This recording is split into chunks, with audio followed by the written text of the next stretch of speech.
오늘 사건 상황실에 전해진 화제의 뉴스입니다. 서울 강변북로 일대에서 차량 4대가 잇따라 추돌했습니다. 화물차 한 대가 가드레일을 뚫고 도로 옆으로 넘어졌습니다. 바로 앞에는 뒷부분이 찌그러진 승용차가 멈춰 있는데요.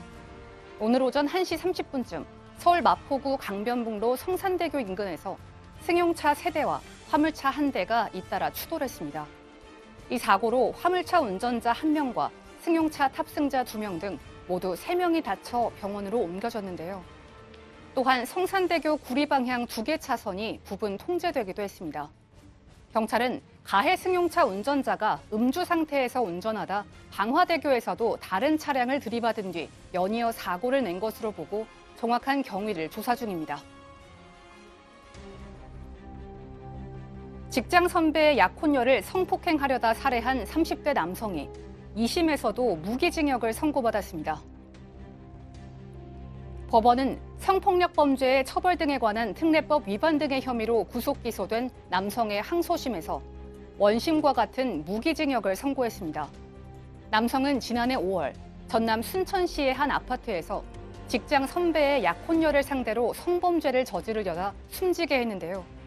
앞서 남성은 2차례 성범죄로 총 10년을 복역하고 2018년 출소했으며 범행 당시 전자발찌를 착용한 상태였습니다.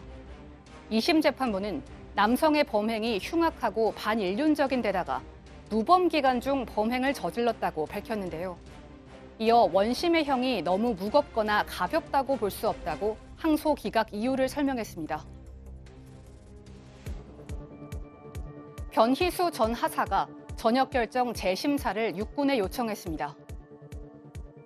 군복무 중 남성에서 여성으로 성전환 수술을 받았다가 강제 전역 조치를 당한 변 전 하사. 이에 대해 변 전 하사는 기자회견을 열고 나라를 지키는 군인으로 계속 남고 싶다면서 법적 대응을 예고했는데요. 어제 군인권센터에 따르면 변 전 하사는 강제 전역 조치를 취소해달라며 육군본부에 인사소청을 제기했습니다. 인사소청은 군인이 강제 전역 처분 등에 불복하는 경우 심사를 청구할 수 있는 제도인데요. 군인권센터 관계자는 인사소청이 받아들여지지 않을 경우에 대비해 행정소송도 함께 준비하고 있다고 말했습니다. 여고생에게 술을 먹여 성폭행한 후 방치해 숨지게 한 가해자들에게 중형이 확정됐습니다. 대법원은 성폭력 범죄의 처벌 등에 관한 특례법 위반 등의 혐의로 기소된 20살 남성에게 징역 9년을 선고한 원심을 확정했다고 오늘 밝혔습니다. 공범인 19살 남성에게는 장기 8년에 단기 6년의 실형이 확정됐는데요. 이들은 지난 2018년 9월 전남 영광군의 한 모텔 객실에서 여고생에게 술을 먹여 성폭행한 뒤 방치해 사망에 이르게 했습니다. 부검 결과 피해자의 혈중 알코올 농도는 0.4%를 넘어섰으며 사인은 급성 알코올 중독으로 추정되는데요. 1심과 2심에서는 치사 혐의를 두고 의견이 엇갈렸지만 대법원은 치사 혐의를 인정한 2심 판단에 손을 들어줬습니다. 후배 여고생에게 술을 먹여 성폭행한 뒤 방치해서 숨지게 한 가해자 2명에게 이렇게 대법원이 중형을 확정했습니다. 이게 구체적으로 어떤 사건이죠? 2018년 9월 13일 날 발생했던 사건인데요. 술을 먹여가지고 의식을 잃게 해서 성폭행을 할 목적으로 평소 알고 지내던 여고생 16살입니다. 예. 여고생을 불러내가지고 이 모텔로 데리고 가죠.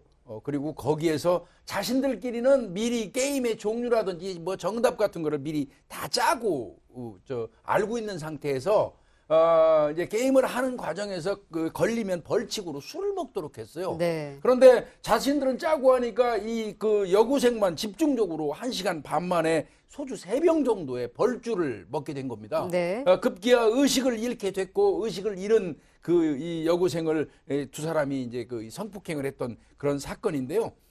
이들은 성폭행 이후에 04시 25분경에 모텔을 빠져나갔고요. 방치됐던 그 여고생 같은 경우는 그 다음날 오후 4시께 그 여관 주인에 의해서 발견이 됐습니다. 예. 그래서 부검을 실시했더니 사인은 급성 알코올 중독이었고요. 혈중 알코올 농도는 0.4%. 예. 어마어마하게 많은 술을 먹은 걸로 밝혀졌습니다. 그 1심과 2심에서는 치사 부분을 두고 판단이 엇갈렸었는데 대법원은 2심 판단을 인정을 했네요. 네, 맞습니다. 일단은 성폭행 부분은 뭐 당연히 이제 유죄 판단이 나오는데 피해자의 사망에 대해서도 법적 책임을 져야 하는 것과 관련해서 1심에서는 일단 모텔이라는 곳은 숙박업소이고 숙박업소에 피해자를 두고 왔다고 해서 사망의 결과를 예견하기는 어려웠을 것이다. 그래서 네. 성폭행 부분만 유죄로 인정해서 일단은 20살 남성에게는 장기 5년, 단기 4년 6개월, 아마 이 당시에는 20세 미만이었고 19세였으니까 장단기형이 선고된 것 같고요. 공범 19살 남성에게는 장기 4년, 단기 3년 6개월을 선고를 했었는데 항소심에서는 치사 혐의를 인정을 했습니다. 그 이유는 범행 이후에 이 둘이 모텔에서 빠져나갈 즈음에 이 피해 여고생 같은 경우는 움직임 자체가 없었고 네. 완전히 의식불명인 상황이었음에도 불구하고 그냥 나왔다라는 점. 그러면 혹시 사망할지도 모른다는 걸 예상이 가능하다는 것 하나하고 또 하나는 후배에게 전화를 해서 야, 그 여자애 죽었을지도 모르니까 네가 한번 가봐라. 네. 이런 얘기를 했다라는 건 죽을 수도 있다라는 사실을 어느 정도 인지했다고 본 것이고요. 예. 그래서 이 항소심에서는 20대 남성에게는 징역 9년을, 19살 남성에게는 장기 8년, 단기 6년을 선고를 했고요. 대법원은 이 항소심 판결을 받아들여서 형을 확정했습니다. 예. 자, 남성에서 여성으로 성전환 수술을 한 뒤에 강제 전역 조치를 당한 변희수 전 하사 기억하시죠? 이 강제 전역 조치 취소해달라고 육군에 인사소청을 제출한 것으로 전해지고 있네요. 네. 자, 이렇게 전역 처분에 대해서 다투는 방법은 두 가지예요. 이제 군 내에서 할 수 있는 게 인사소송을 하는 거고 이것이 받아들이지 않으면 법원에 가서 행정소송을 제기하는 방법인데 지금 군 내에서 육군본부에 인사소송을 제기한 상태입니다. 인사소송위원회는 대령급이 위원장이고요. 한 5에서 9명으로 구성이 되어 있는데 민간 법조인도 위원으로 참여할 수가 있습니다. 네. 그래서 이제 판단을 받는데 통상은 한 달 내로 하도록 되어 있는데 특별한 사유가 있으면 6개월 정도 미룰 수가 있어요. 사안이 사안인 만큼 빨리 결정은 나지 않을 것 같고요. 한 6개월 정도 기간을 보고 결정 날 것으로 보입니다.